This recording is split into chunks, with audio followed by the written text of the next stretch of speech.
Alright, so let's get started with lesson number 3.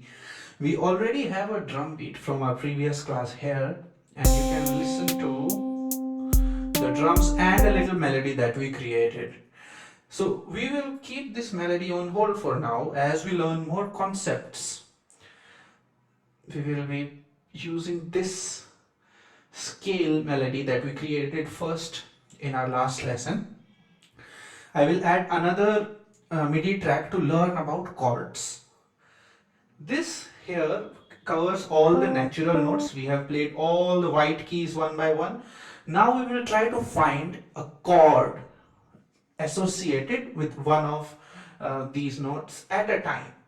So let's create another empty MIDI clip.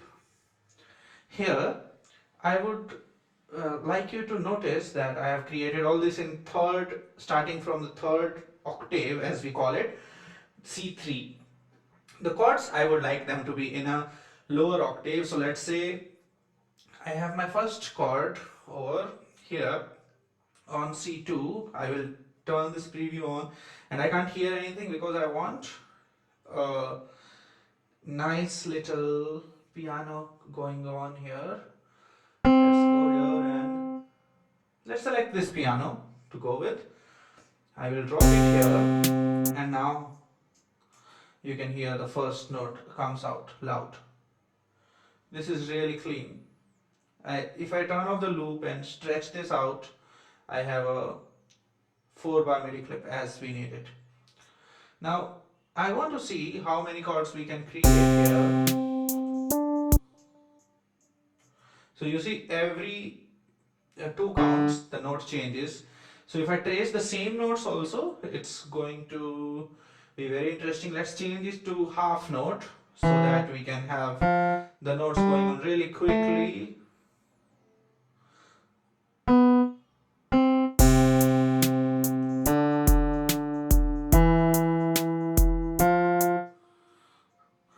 Very nice. So what we will do now is we will use the first note, third note and the fifth note. We are basically going to skip these notes, the second and the fourth, and use this like this. I just use my left arrow key to take these notes towards left side so that they can play at the same time.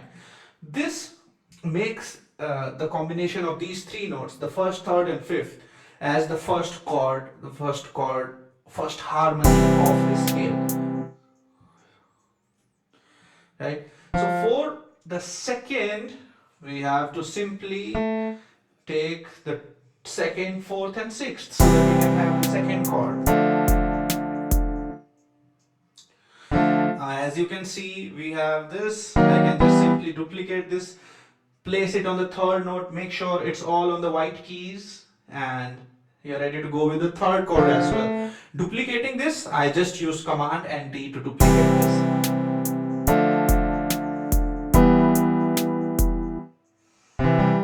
And I duplicate this one now because I know for a fact that this will work.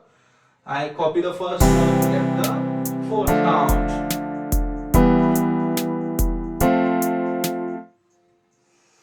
I'm just going with the structure right now. I'm duplicating this again, Command and D or Control and D. For this, I have the next chord here.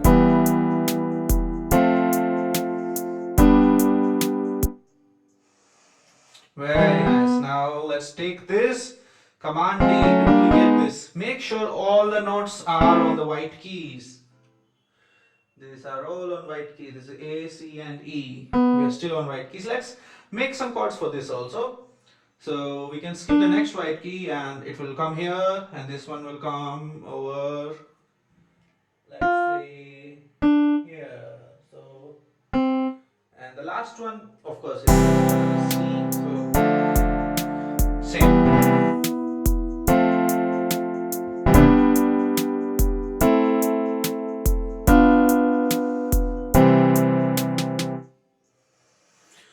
So we have the chords that we need for each possible note.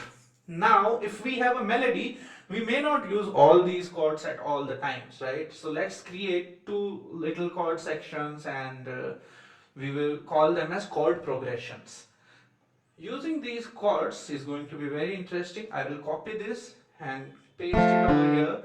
I will use some chords, some I will erase.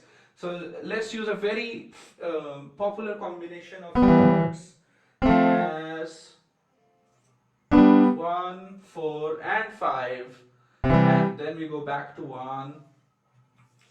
So we will use this combination twice so that we can have a nice section of. I will turn off the above section because I want to recreate a melody on this chord progression.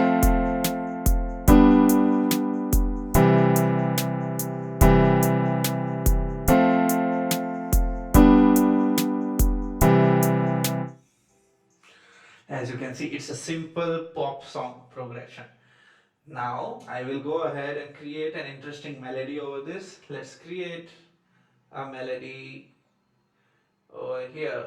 I'll create another empty clip to go with this. Let's create these notes to be, let's say, quarter notes. And we know that first chord is C, E, E,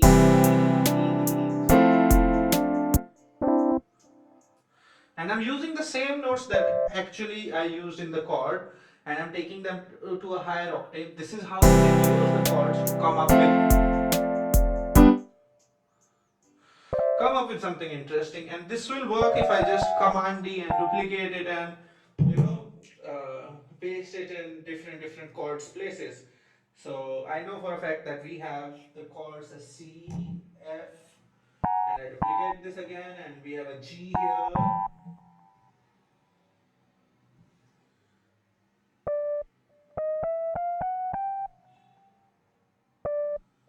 I'm using the G note. I'm using the G note and D note here actually. So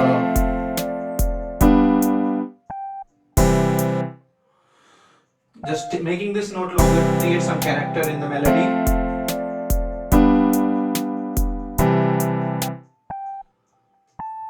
Let's say this. It just sounds good even if it is this.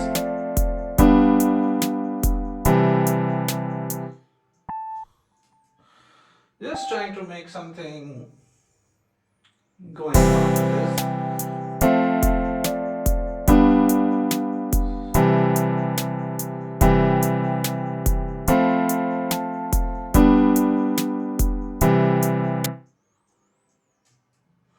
So I know the last note is C, so I'll create this C and I'll use a note to go there. Let's say let's see if it works.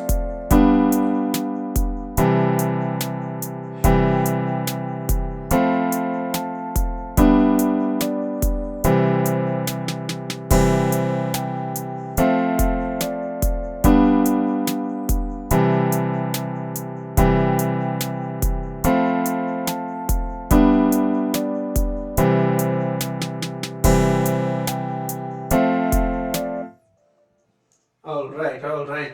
The next thing, since this works, technically this works, nothing is sounding wrong, but of course this sounds very plain. We can make it more interesting by changing it, but again, that is not the objective right now. Our objective is to learn how to make this, and if you want to make it more interesting, spend more time on this and come up with more interesting melodies, of course. I want you to create another MIDI track for the bass. And I will of course go here and choose a bass instrument and see what do we have here on offer. I'll just quickly select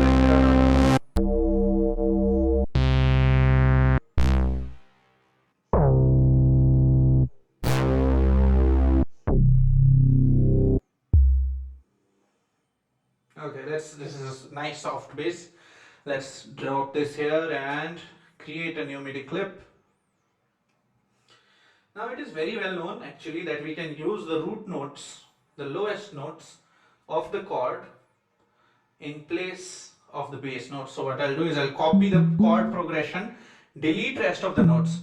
In fact, I will use the deactivate function here so that if I want, I can add these notes later. I'm just pressing the 0 key on my keyboard to deactivate them. You can also right click and deactivate these notes, I think. There is no right click and deactivate option here. My mistake. Let's just use 0, 0, 0. Now we have all the root notes laid out. If you can't hear the bass, I will decrease the level of other instruments. Instead of pumping up the bass, I'm using the volume fader here and decreasing the volume of the chords which may be in a conflict.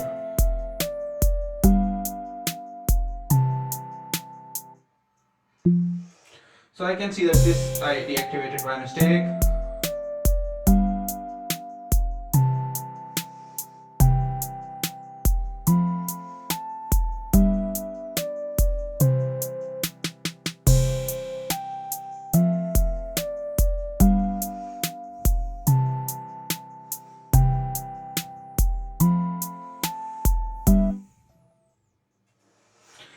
Now let's make it more interesting. We see that we have 2 bars for each chord. Let's reduce the length of this and we will add the 5th note of each chord.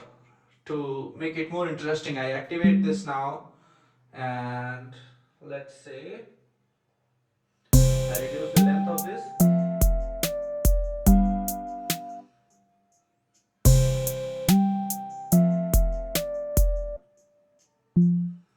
I want another note here for the next chord F also, and I will use the note C on the higher octave, which is the 5th of the F. So let's see.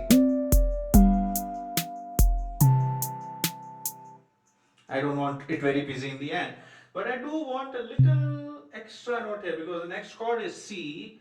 I do want some more interesting things. So what I'll do here, I'll add an extra off note here.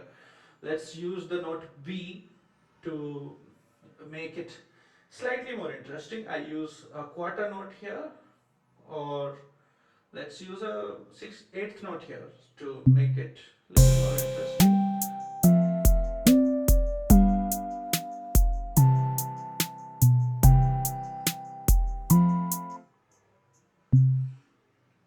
And of course, I'll copy the rest of it since the chord progression remains the same. We can just duplicate this by Command D. That's the best thing about Ableton. Command D and you have a copy of everything you want.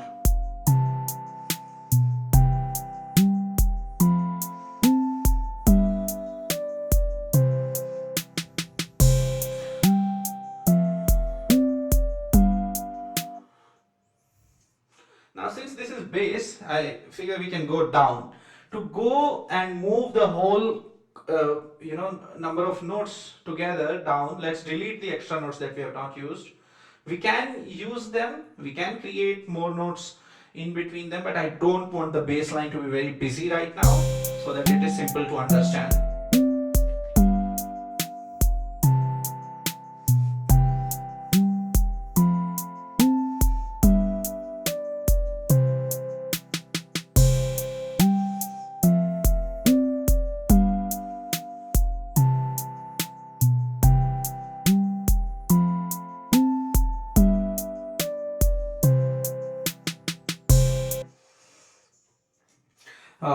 Alright, let's go ahead and change this sound. I don't really like this sound anymore.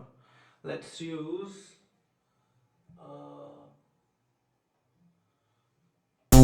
wow bass.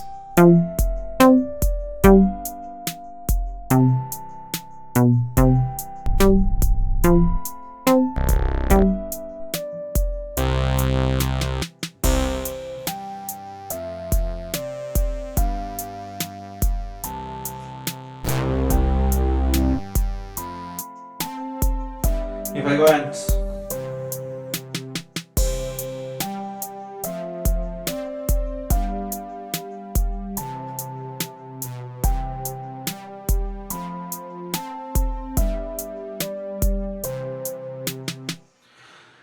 right, it sounds alright. If I keep browsing the sounds, I can spend a lot of time on this, but this is what it is. You have to get this down. Make sure you have different elements going well with each other. You have a rhythm which is on drums, you have a bass line that is going with the chords and the melody. Once you have this much, we can start structuring the more length of the song bringing some changes into the structure slowly. I wish you can spend a little more time than I have on the melody and make it a little more interesting. I hope to see you for the next lesson. I will be sharing all the file as examples. Hope you have had fun. See you in the next lesson.